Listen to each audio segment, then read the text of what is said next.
Every empire thinks it's the exception until it finds itself sitting alone in the desert with blood on its hands and no one left to lie to. Walter White learned that the hard way. Thank you for joining me today as we discuss the psychology of Breaking Bad, arguably one of the greatest shows in TV history. It currently an episode, Ozymandias, which on IMDb is one of the only television shows rated 10 out of 10 by users and critics.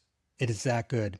And if we take that as a image of just narcissism and psychological projection and all the negative that came out of the Breaking Bad world, we see how this story discusses the narcissistic collapse that we continually talk about on PrecisionCycle. Walter White is a very unique character to television, and through this story, we're able to see how our egos, when left unchecked, go into overdrive. As we bring this week to a close and watch the world continue to spiral further into chaos, let's take a moment to talk about Breaking Bad, honor it for the excellent work that it is, but also look at the psychological characters that are established in that show. Israel is really Walter White, if we want to look at it from that perspective. This is Precision Cycle, brought to you by Elevate.epo. Thank you for joining me on a Friday. Greatly appreciated. Let's open it up. So when we talk about Breaking Bad, we're talking about character mythos created from the archetypes that this show produced. And there's great characters in this show in both the Breaking Bad and Better Call Saul universe. Obviously, there's overlap there. Some characters present themselves in ways that create genuine interest and we fall in love with them. Other characters are just so evil that we also fall in love with them for different reasons. Hopefully today we can speak to some of the things that we keep coming back to in Breaking Bad, because the thing that we look to in this piece of work oftentimes is how every empire thinks it's the exception to the rule. It thinks that it has a way to break away. Every empire thinks it can get away clean with some of the things that it does. It may revert to some moral high ground that they want to engage in. But the reality, through Breaking Bad and through Walter White, we see how narcissism at its core is something that just corrupts absolutely. People talk about money corrupting. Narcissism is the thing that corrupts, not the money. So let's jump right into Breaking Bad and start to see some of these character types through the DSM lens, psychoanalytic lens, as we see what some of these motivations were driving these characters. We begin with Walter White. He is the narcissistic self-mythologizer. And this is somebody who justifies destruction under the guise of protecting his family. And that's something that's really seen throughout society. Oftentimes people who would say that my bad behavior is justified because I have to put food on the table and because I have to provide for a family. You don't necessarily see the evil in that perspective because you are centering it on your own personal gain. That is classic narcissism. And that is what Walter White was displaying here. It doesn't matter that you're selling drugs or creating an entire shadow economy because you want to pay medical treatment and provide for your family after your death. But the reality is that is narcissism 101. And before we begin, we should probably reset. If people haven't seen Breaking Bad, it's essentially the story of Walter White, a chemistry teacher who finds out he has terminal cancer, decides he wants to pay for his insurance, medical expenses, and leave money for his family through cooking methamphetamine and selling it to the Mexican cartels. So he's essentially getting in league with organizations that he's not native to and has no previous business experience with. Yet we see how through time he starts to create this persona of Heisenberg, who becomes ruthless and leads to all the worst outcomes for everyone who was in any way associated with him, including himself. But that's the understanding of Walter White. He's responding to an issue that is very real in America, which is healthcare and the inability for people to really afford that. That's one argument that isn't necessarily made in the show, but it's always a constant theme there. The reason this person is conducting this criminal activity and sliding deeper into his own personal sociopathy is because he has to meet a market variable. speaks to the pressures that a lot of people live with, real pressures a lot of people live with when it comes to daily life. The financial pressures, the pressures of providing for your family, the pressure of understanding how the healthcare system operates and why sometimes people prescribe what they are. So we see how this generalized anxiety feeds this narcissistic machine within Walter to create this Heisenberg character, which is the person he transforms himself into to create the drugs and then be the ruthless distributor of them. This operates as grandiosity masked as necessity. This is the essence of the American experience. I have to go out and provide for my family because it's expensive to live and people have to eat. So because of that, I have to operate on my grandiosity. That's not unlike people who go into business on their own, pursue that aspect of their personalities to achieve their Lacanian drives and reach their end goal states.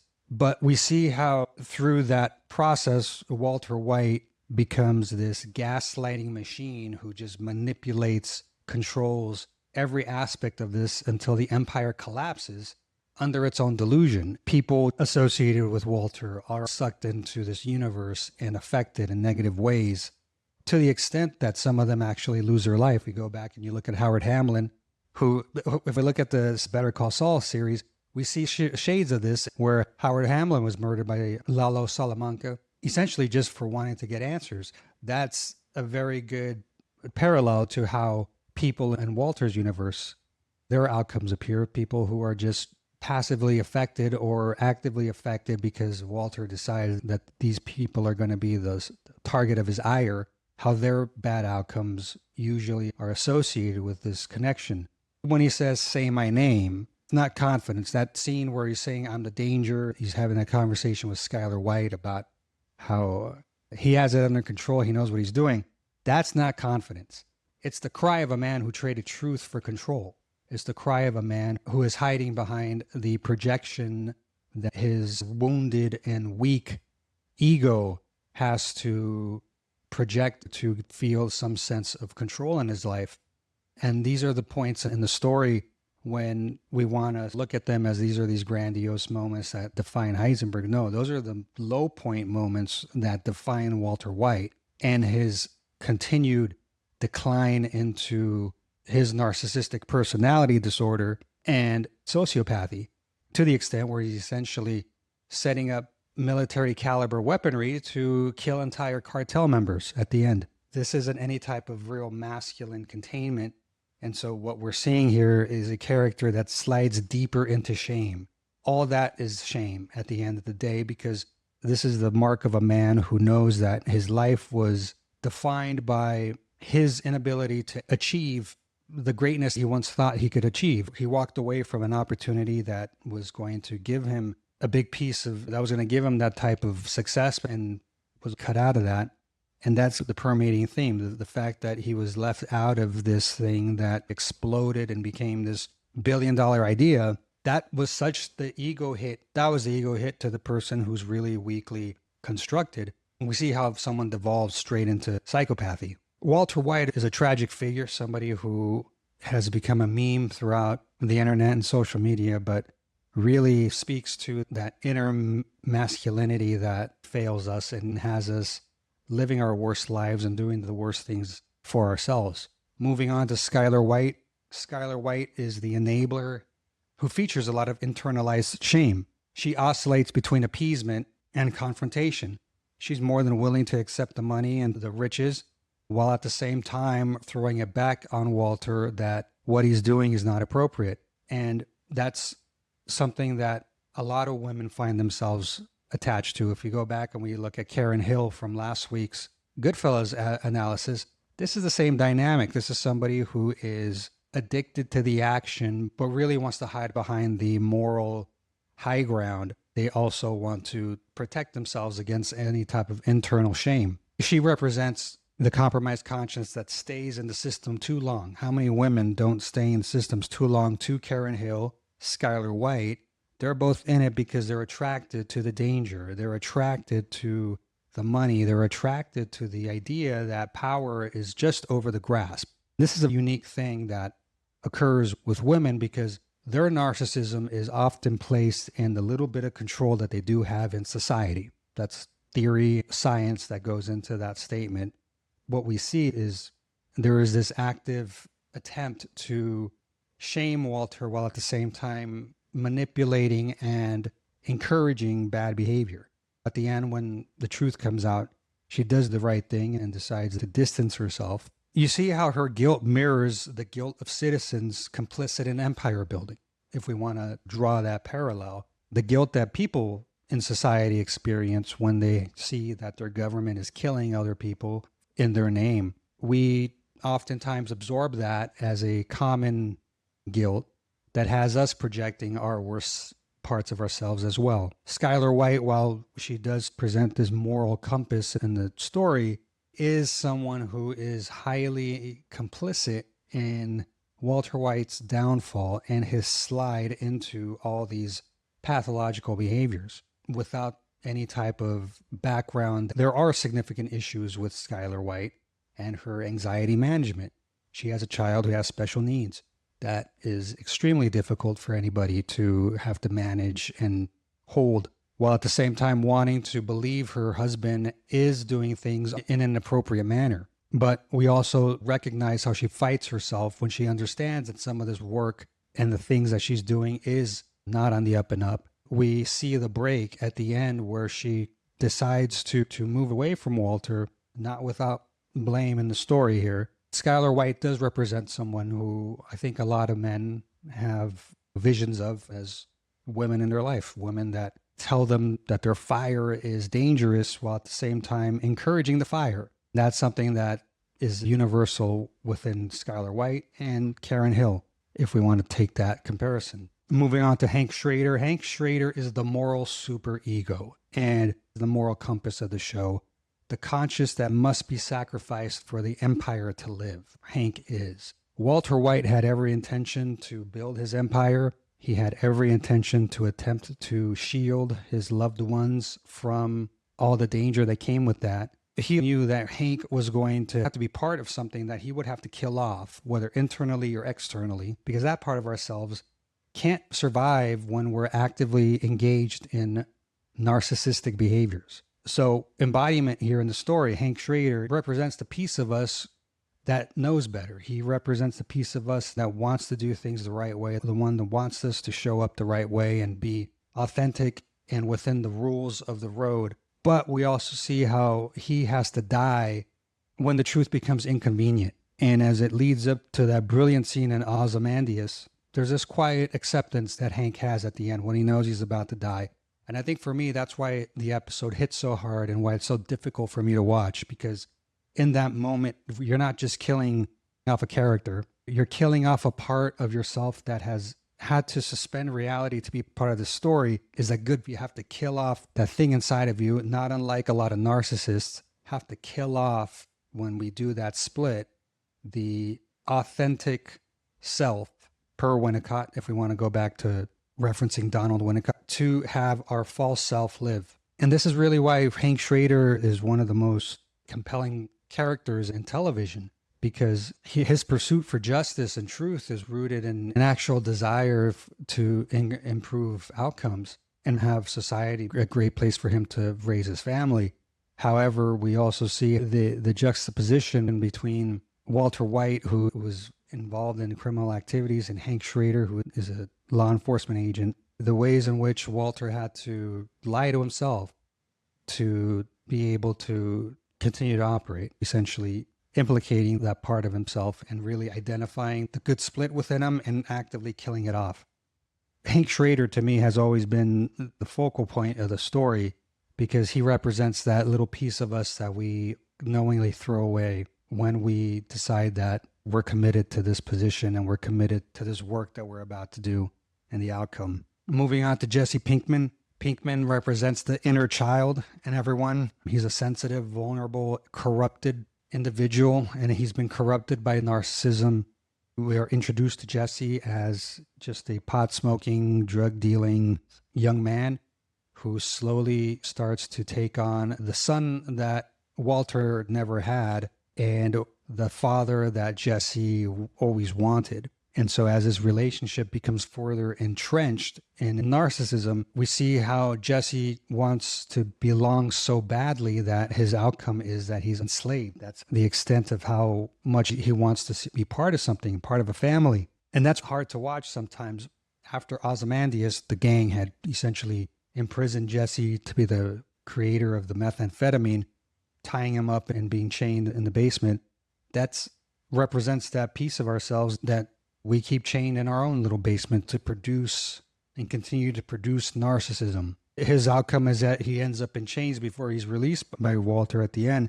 Literally, that's symbolic of this inner child that didn't have the capabilities nor the cognitive skill to really develop into a fully mature human being, somebody who is fully integrated and could integrate himself continually. Even towards the end, when we see him in El Camino, that childhood has now morphed into a warped sense of what adulthood looks like. But Jesse Pinkman, this piece of us that continues to seek the light and the parts of ourselves that aren't corrupted. He represents that part of ourselves that we want to engage in. Jesse Pinkman isn't just a sidekick. He's not comic relief. He's not even really a character once you zoom out. He's Walter White's inner child, the part of him that still feels, part of Walter White that still loves and wants to love. And he's the part that can't pretend forever. He's the part that has to at some point grow up. And so Walter didn't protect Jesse. He used him because that's what narcissism does. When it can't feel safely, it exploits the vulnerable parts of ourselves to keep the illusion alive. And the thing about Jesse is that Walter didn't lose Jesse. He sold him. He traded his inner child to the cartel for consequences. This is the sad part we're tuning in to watch, both with Hank and with Jesse. Hank wasn't just a DEA agent. He was the part of you that knows the truth, but gets shot anyway. Jesse's that inner child that we dump along the way to be able to shoot the superego. Moving on to Gus Frings, he's probably one of the characters that most people will say is their favorite character. He's the controlled psychopath, very cleanly, and he represents state power. He's methodical, he's orderly, he's brutal. He represents institutional violence cloaked in business casual. This is the thing that truly makes Gus terrifying. You go back to the scene where he dispatches of Victor. Victor was trying to be proactive in the organization, trying to show Gus that he didn't need to take all this abuse from Walter, disrespect that Victor had seen enough through watching the process occur, that he could cook up a batch and they could be business as usual. He gets cocky, thinking he can replace Walt's process. But what does Gus do? He goes and slits Victor's throat, not so much because he disrespected him in any way. Victor represents the unauthorized self-mythologizing part of what narcissists hate, which is someone trying to insert themselves into a system of power, but understanding the deeper code. When Gus kills Victor, it's not punishment. He wanted to show Victor not to confuse access with authorship. We don't necessarily like it when people come in and say that the system is wrong or there's a way to do it better. We tend to cling to old systems that have worked really well for us and continue to create opportunity and bring in revenue. That's America as a whole. So Gus Fring is represented as an immigrant to this country, a Chilean national, but really falls within the rubric of normalized American capitalism. Somebody who is ruthlessly going to go out and create an empire, and his empire is with manners, violence. He's violence in a button-down shirt. That is the soft sort of way that corporations, for instance, present themselves with those narcissistic, psychopathic aspects of themselves that we excuse with the term fiduciary responsibility. But we see how that is like state power. He represents the law. He represents the bigger issue here. And even within the tension with him and Walter, we see how Walter is really protesting the state power, which is itself trying to align to maximize distribution and tries to set up the Salamancas. And so we see here how Gus represents an empire in miniature, somebody with precision, but without a soul. And so that's really dangerous. Somebody is methodical and can run a very clean operation and also instill some of the worst violence. That is not unlike, for instance, the American drone program or the IDF in the Middle East. These are organizations with a state-controlled power, which then exercise that and abuse it to indiscriminately kill innocents and really impose havoc. We see at the end how Gus is taken out by Hector Salamanca in one of the only ways that Hector could. That great scene at the end, even till the end, Gus comes out, missing half a face, still adjusts his tie and collapses as if he was still trying to present himself with his best positive version to whoever he was encountering. That softness hides the cold ruthlessness of pure pathological narcissist who mirrors the state power dynamic. And so as we move here to Ozymandias, this is the collapse of the delusion. This episode, the reason it's a 10 out of 10 is because we're seeing how the narcissist has to make that very conscious decision with himself or lose everything. And the irony here was that Walt thought that he was saving himself from losing everything and ended up losing everything. And so it's interesting how hard we hold on to things, how easy and fast they slip away.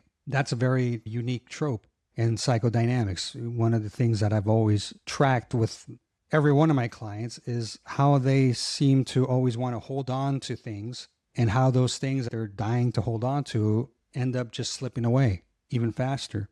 You can't have healthy relationships with that type of narcissistic pull. The mask falls off in this episode. We see everything plainly for what it is. Walter is a weak, scared man who talks too much and gets his brother-in-law killed by cartel members, by American drug dealing cartels that he invited. He had really geared and groomed into having this moment. It's not a mistake. It didn't happen by mistake. That was something that the narcissists in their subconscious have already planned out and gamed out. They've already understood what all of the angles are, and he can sit there and look as shocked as he wants to look. The reality was that Walter knew Hank was not going to live. And it's really sad in that moment because Hank is the only one lying on the ground, accepting his death. He's the only one showing any type of masculine containment. He understood that was his final moments. He understood he wasn't going to fight or argue with a career criminal. And he understood that in that moment, Walter had completely gone to the dark side because the empire crumbles here. Not because of the enemies, but because the lie itself was too difficult to hold up. As it all came to a head here, we see how Hank is that superego element, that good part of ourselves. His death is so painful to watch because that's the part of ourselves that we have to kill off too, in understanding that we've backed the wrong horse here. Ozymandias isn't an episode. It's a mirror held up to every narcissistic regime that believes its story is righteous because it's loud. And if we use that ideal, that it's a mirror held up to a narcissistic organization or entity, brings us to Israel. As of June 20th, the world is on the brink of world war, mainly because conflicts have been unable to be addressed appropriately by American leadership and world leadership. And quite frankly, we have a rogue state in Israel who took the tragedies of the past couple of years and the attacks on its settlers to really unleash the worst of itself on the Palestinian people. And we can sit here, this isn't good to sit here and have a debate about politics, who's right, who's wrong, what land belongs to who. What we're doing in the media right now is engaging in more narcissism, intellectualization, secondary defense to explain away human suffering, kids being killed indiscriminately, just human suffering. These are the things that we can do because we live in a privileged American society where we're not necessarily feeling any of that. But we see how Israel, and again, we're going to make the distinction here that this is a criticism of Israel as a nation. This is not a criticism of the Jewish faith. This is not a criticism of anyone who believes in the Jewish faith. This is a criticism of the people of Israel who support Bibi Netanyahu, the right-wing government there that has taken the idea of Israel and really put it on the forefront and the precipice of its own collapse. Israel claims moral superiority while inflicting generational trauma. That is not something up for debate. The reality has always been the past couple of years that, yeah, Palestinians, Hamas may have attacked, but the response to that has been outsized and even more cruel. At the end of the day, you're still killing babies. You can justify that however you want to justify it. We're still killing off that part of ourselves to believe these lies. We see how Israel gaslights the global stage. We're just defending ourselves. No, you're not. You're taking the blueprint from what we spoke about a couple weeks ago, where Ulysses S. Grant and other presidents used with the American Indians out in the West. We could take the Battle of Little Bighorn. They wanted the Black Hill Diamonds for the same reasons. What do? They said, yeah, go ahead and settle, encroach, piss them off. And when they get pissed off, we're going to pathologize the people getting upset because you provoked them, and then give that the justification to wipe them out. And that's exactly what America has done. That's what Israel's doing, is provoking people and then pathologizing the response to the provocation. This is classic narcissism. This is classic gaslighting. And it weaponizes its own trauma to justify domination. This is the thing. We've been talking about the Holocaust for the past 80 plus years. This is something that does not justify committing your own atrocity and killing and participating in your own Holocaust. This is not an entitlement, yet Israel believes narcissistically that it is entitled to just mass murder in its attempt to protect itself.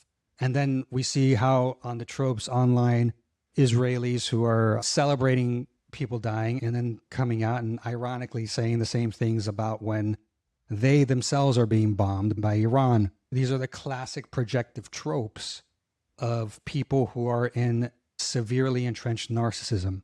You see this clinically, you see this within the industry. A lot of it has been normalized because it's politics. And within mental health, narcissism has been normalized because we have a lot of narcissistic providers who engage and enable that. That's just looking at the facts that modern day society rewards narcissism, promotes narcissism, and actually pathologizes empathy. So what does Israel, how does it operate? It sacrifices the Hank figures, right? The truth tellers. It enslaves the Jessies, the Palestinians, and pretends to be Gus, right? The calculated, precise, justified person and an entity in this entire matrix. This is happening in real time. And this is why Israel has lost a lot of the West. This is why Israel is no longer the force it was, because we see through AIPAC, we see through the blind lobbying that has overtaken both the Republican and the Democratic Party,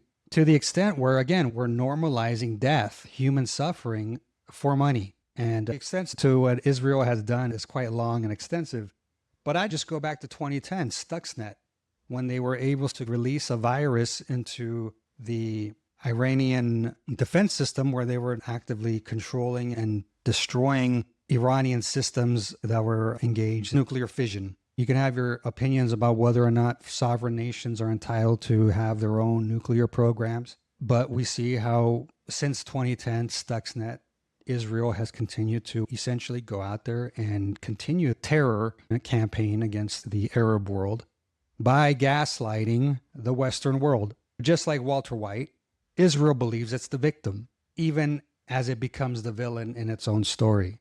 Breaking Bad really does a great job of paralleling that real story, because Walter was all about playing the victim to justify killing people, to justify swindling, to justify being the person who proliferated death. This is not unlike Bibi Netanyahu. This is not unlike Israel. So we see here how narcissism and narcissistic empires collapse from within. Empires built on disavowed grief and mythic inflation of their own self eventually hit a point of reckoning. Now is that reckoning for Israel? Ozymandias was that reckoning for Walter White. The solution, though, isn't more control, it's initiation. Integration of the inner child, the Jesse Pinkman. Accountability for the ego, Walt. Restoration of the moral compass, Hank. That's PrecisionCycle. That's what we do. That's why we keep saying we're different than therapy. Because therapy goes out and tries to wonder why Walter White is feeling what he feels while he continues to murder and create his empire domination campaign. PrecisionCycle looks to, yeah, you're committing murder if we want to go to those extremes, right? But why are you doing that?